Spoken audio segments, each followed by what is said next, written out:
Hər birinizi salamlayıram. Mən defektoloq Laqapet Günay. Sizə qısa bir məlumat çatdırmaq istəyirəm. Təbii ki, bu da valideynlərədir. Əziz valideynlər, müayinəyə gələrkən bildirirsiniz ki, mən övladımdan nələr məşğul ola bilərəm, nələrlə məşğul ola bilərəm övladımdan. Təbii ki, məsəl üçün rəngləri götürək.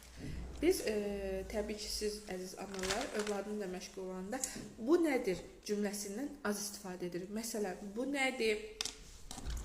Bu nədir?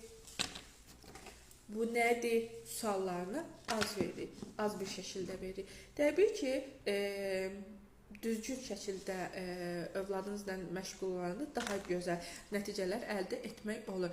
Məsələn, Elnur, mənim əlimdə nələr görürsə, yaşıl. Yaşıl rəngdə biz nə tanıyırıq? Hansı meyvələri tanıyırıq? Alma, armud, qarpız və sarı. Biz sarı